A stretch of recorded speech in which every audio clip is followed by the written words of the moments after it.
Test.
Hi, this is Chico Resch. You are listening to the Let's Go Devils podcast on the Primetime Radio Network. Happy Devils Thursday. This is Devils After Dark. I'm your host, Sam Wu, here with Scotty of SiriusXM Liquid Metal, streaming live on Facebook Live, YouTube Live, Twitter Live, and Twitch on the Primetime Radio Network. Scotty, it wasn't a great game today. Just wasn't.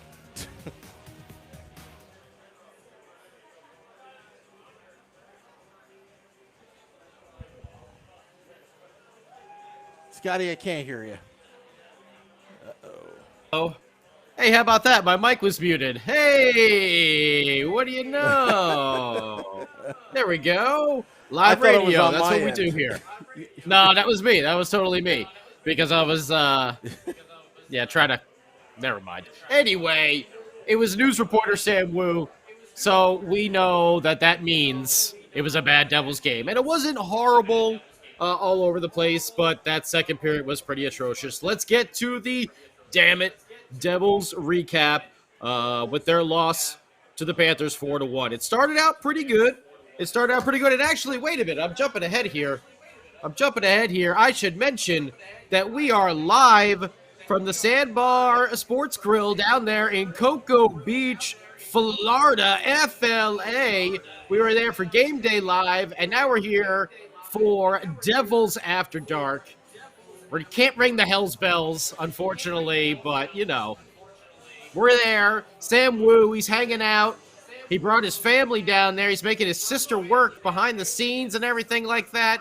He's not even, buying her a meal or a beer or anything. Yeah, he's just forcing her to work. Yeah, see? It's on see, look at that. Did you see that? Well, we want to thank everyone who did come out. Hello. We want to thank everyone who did come out to the Sandbar Sports Grill earlier today. We know we wish there was a Devils victory. Maybe more would hang around, but we understand how it goes. It is a school night after all. Big shout to Andrew for being so hospitable to us and taking care of us and letting us come down there and hang out in Cocoa Beach and having a good time. Sam, what did you have to eat? I had fish and chips for dinner. They make this special sauce. Close to the catfish. I don't know what it is. Close to the catfish. Brother. No catfish. Just fish and chips. But that's close. And that's close. I mean, we went and I actually had fish tacos beforehand. Ooh, look at Sam Wu living it up fish over there. Well, that's good. Yeah. We like it. So let's get to the unfortunate, Devils recap over here for the game that they lost 4-1 to the Florida Panthers tonight. They came out looking pretty good. Let me go to my notes this time, the correct page, and start on the right one this time instead of the second period. I didn't realize it was Fabian as in Fabian Zetterlund. He was in the lineup tonight on the fourth line with Mikey McLeod and Jimmy VC. Alexander Holtz was back out. Gearston was out. That was really the only change in the lineup. Mac Black was back in. And wouldn't you know it, in the first period, he put on a show as both the Devils and Panthers were peppering the goal there. I think the Devils had 21 shots and the Panthers, I just look right now, 22 in the first, and the Panthers had 13 in the first. They were really going at it back and forth. Great period for the Devils. Nico Hischier had a great steal. Saucer pass across to Tatar, who smacked it off the post. Janssen to Mercer in the slot. Spencer Knight was really good. He was playing his angles very well all night, and he really stuffed that one down there. But then it happened with Dougie Hamilton. Jimmy VC brings the puck into the zone, and what did he do, Zamwu? He basically took two defenders to himself down into the corner, which led Dougie Hamilton to be wide open, trailing on that wing. VC drops it back to Hamilton, bang, off the shoulder, off the post, by Knight, and into the first goal of the game. Dougie Hamilton, his fifth, from VC, his second assist, and PK Subban, who I noticed throwing the body all night as well, his seventh assist at 13:37. And then the Devils played well for the rest of the first period. You know, they were peppering Knight all first period. Like I said, 22 total shots, but right there at the end was about 5 seconds left. Viragi, right? Is that how you say it? Viragi. It's a lot of the hard pronunciations on the old cats over here. He got his fifth right there at the end of the period, which was kind of a bummer too. It was 19:53, so 7 seconds left in the first. Thought we would get out of it 1-0. It's always a deflator whenever you get those goals right at the end of the period, and it seemed to have a linger effect going into the second, because boy did the Devils come out flat, Sam Wu. Luis Duran, yeah. Oh man, Larista. You know, it sounds so easy when you hear Cangelosi pronouncing these names on TV just on the fly, and then when you have to do it yourself and you're looking at all these letters put together, you're like, Listerainen, I think, got his sixth right there. What was it? 3:08 into the second, and then about a minute. What was it? A minute 12 later, which I don't know, Samu. To me, looks like it would have been offsides. I'm not sure what offsides is anymore. When your skates are across the blue line and you don't have the puck, I thought that meant you were offsides. But apparently when you play the Devils, it's okay for you to, like, do that and, you know, score a goal and be okay. So, what is this? Oh, man. Huberdeau. Jonathan Huberdeau. Right? I'm sure I said. Yeah, there you go. Yeah, you said that right. Yeah, I like how you come in with the save after I struggled through the initial pronunciation. You come in afterwards there, Sambo. Thanks for that. That's the only one I know. I got the next one, Anthony Duclair, later on, but that's an easy one. But that I don't understand how that wasn't offsides. Both skates were across the blue line before the puck even hit his stick. I can see if maybe the puck was hitting his stick and, he didn't have full possession of it because the puck just bounced off his stick anyway, I'm not sure how that wasn't offsides. I'm really not. You know what, Scotty? The other night, fans complained about Lindy Ruff not using the challenge when Mackenzie Blackwood, possible interference, Kapokako or something like that. And now I know why he didn't challenge. Because this time he did. It was pretty much, I thought, a sure thing. Mark Recchi has the iPad out. And I don't know I don't know who's making these calls. I don't get that one in Toronto. Because I don't get it. And what's going to happen? The league issues a statement tomorrow. It was a judgment call by the fine people in the war room, but we got it wrong. Too bad, so sad. You get nothing. It turns out you can't be over all the way without the puck. We didn't realize that. You know what? We thought you could be across the blue line without the puck. I wish we just skipped over that line when we were reviewing the rules during that replay. I didn't get that one. I didn't get that one at all. Yeah. But I'll tell you, I'll comment later. We have to get through this. Damn it! We got to get through. Yeah, we're in the damn it Devils recap portion right now. So, I mean, everything else kind of started going wrong from there. We did kill off the penalty, but still, it was momentum that really wasn't on our side. We seemed to be a step behind for a good portion of the night, and as the second period ended, we kind of started to turn some things back around. But Anthony Duclair, also got a goal in the second period. That's his 9th. Yep. Right around the halfway point of the period, and it really just, that one stung, going down 4-1. But the Devils did start to kind of correct some of their play. Bratt had a nice breakaway. Wait a minute, where are my notes here? Well, Bernier had some amazing saves. I was just about to say Mac Black getting pulled, Bernier coming in. Dawson Mercer had a great chance on net where it looked like a puck was just kind of bouncing, and he just slammed it as soon as it hit the ice, and it got on net, and it bounced right back out to Andreas Janssen, and he just missed it. I mean, it was a bang-bang play, and he was being covered there. It was hard, but it almost created a chance for Janssen to slam home a rebound. So Mercer was still creating. Nico was still creating offense, I feel like. Bratt had that step still. I felt like he was getting around the defense. They just, after a while, man, Spencer Knight was just in the zone, and you just felt like they weren't going to break him anymore. And he played outstanding. They had a lot of good chances on him, and Bernier, again, able to come in cold off the bench and really perform. He didn't give up anything, and he took some shots there from the Panthers afterwards. I mean, 20 shots in the second, and then 8 shots in the third, for a total of 41 for the Panthers. Yeah. Yeah, and I'll tell you what the Panthers were doing right all game. Their forechecking was heavy. I mean, they had 2, 3. They were swarming it up all night. Mm-hmm. But the Devils did have the 1-0 lead. That was a dagger. 5-6 seconds left, end of the first period, scoring that equalizer, going into the locker room. I mean, that changed the momentum in a heartbeat. Because at that point, I thought the Devils. I didn't think the Devils played that badly in the first period. I thought they played pretty well with the 1-0. No, they played. But they didn't. They played really respond. well. Yeah, they didn't respond. But the second period, the second goal. All right, you're down 2-1. Gather up. But that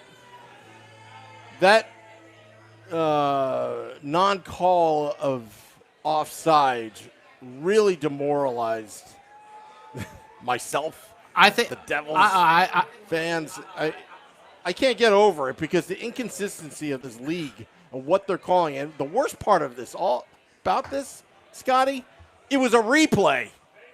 It was a replay, and they're showing it. The Florida Panthers announcers said it's coming back. Yeah. I was actually sitting here, and I'm wondering, why is this taking them so long? It's plain as day. He's offsides. Like, I don't get it. Even Bryce Salvador said it in the intermission report. He's like, he tried to explain it. He's like, look, I think that's what they're trying to say here. I don't like it, and I totally get why Devils fans wouldn't like it either. Just feels like you couldn't even say have gone our way like this. You couldn't even say it was inconclusive either. I mean, it's like all you have to do is hit pause, and you see where the puck is, and you two skates over. And I've seen some screenshots all over Twitter during that time period, and I don't know. It's And what's possession, by the way, too? Don't they have to at least make like sort of a hockey move, not just letting the puck deflect off your stick? Andre Johnson would tell you, you gotta have two hands on the ball and possession before. You got to make a hockey move after that. You got to make a hockey move right after that. Yeah. I don't know. But it's just one of those things. The Devils need to, regroup. They've got Tampa on Saturday. That's also a big game.